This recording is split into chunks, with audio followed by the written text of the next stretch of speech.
Looks like our little bunny's got a touch of the myxomatosis. Well, it didn't take long to work out who set her up. When'd you get off her back? Suppose I should pick on someone my own size, eh? Do you want to volunteer, Brian? Just keep your nose out of other people's business.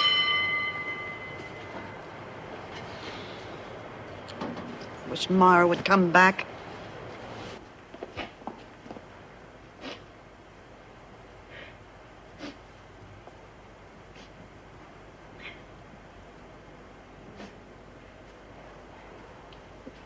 What are you grizzling about?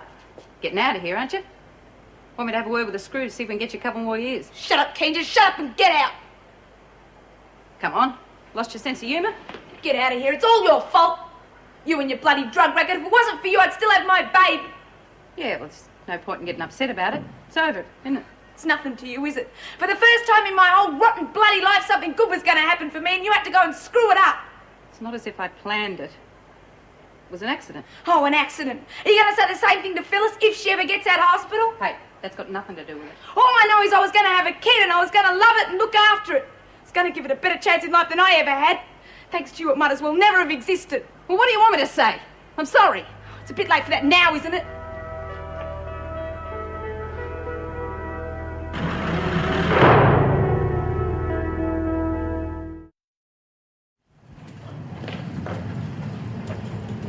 Oh, well. If it isn't the new water. Haven't seen you around much this afternoon. Wouldn't be trying to avoid me, would you? Come on, Winter, I'm not standing around talking to you. That's not very nice, is it? Here's me hoping we was going to run into each other, and here we are. I haven't got time for this. I'm in a hurry. Sweetheart, the whole world's in a hurry. And either you keep up or you get trampled in the crowd, know what I mean? So let's talk business, eh? Tonight's the night. What? Don't say what, it's rude. You know perfectly well what I mean. You're going to pick up a little bit of merchandise for me.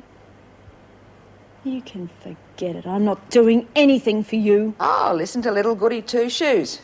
Scared of straying off the straight and narrow in case she gets into trouble. That's not the reason. You don't know what trouble is, Rogers, yet. But you will, if you don't do as you're told. I'm not scared of you. Oh, yes, you are. You're bloody terrified.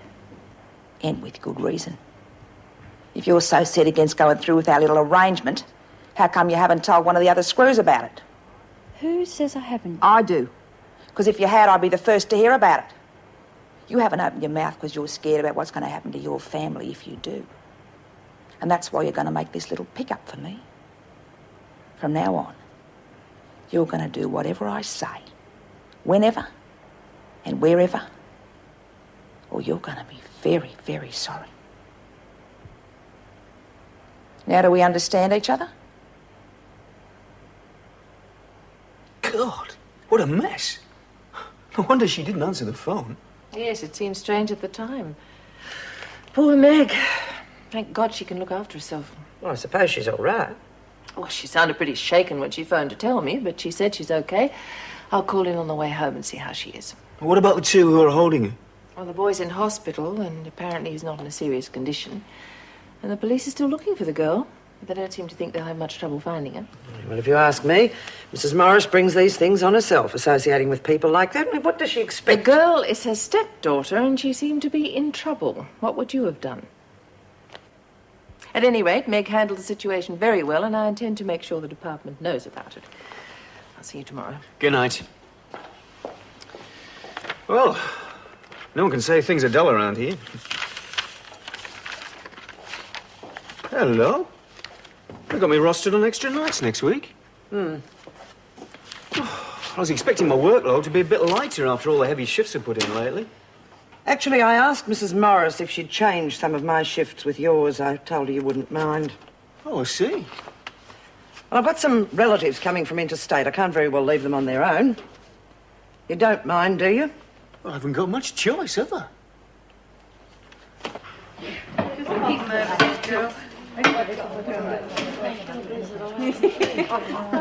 Hi, is she coming? No, she's too upset about not seeing her mother.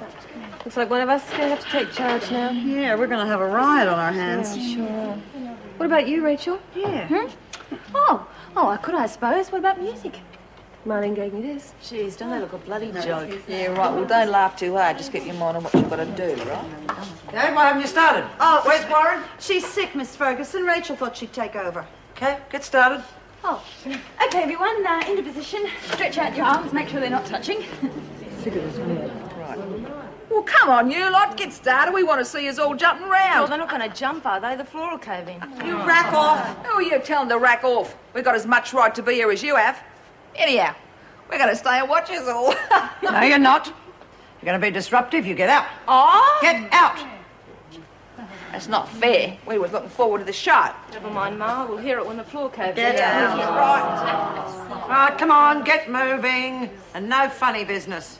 Right. Well, the main thing about aerobics is it's supposed to get your pulse rate going.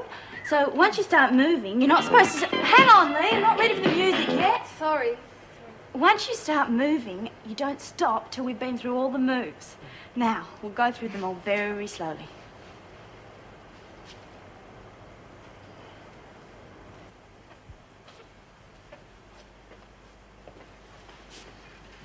What do you want?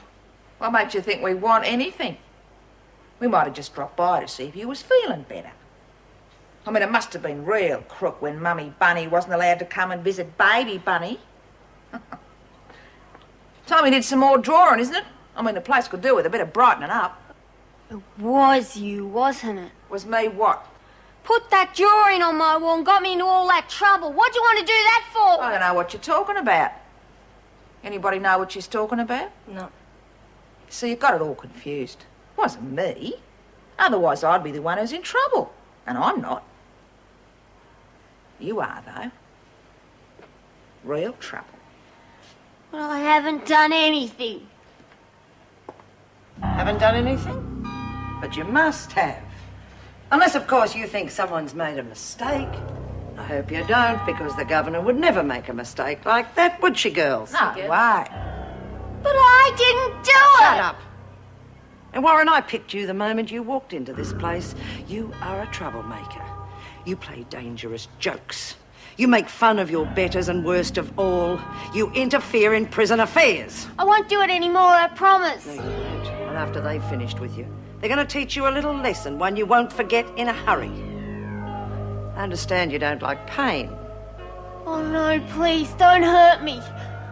I'll scream. I'll call one of the other officers. That would be extremely stupid, Warren. It would be only your word against mine. Now, you listen to me, Warren. There are big things that you have to learn about how things are run in this place. Now, I call the shots, right? No one else. Just make sure you remember that in future. She's all yours. Something bothering you? No, I'm just watching out. Yeah, you do that. Winter, make sure you clean the mess up, eh?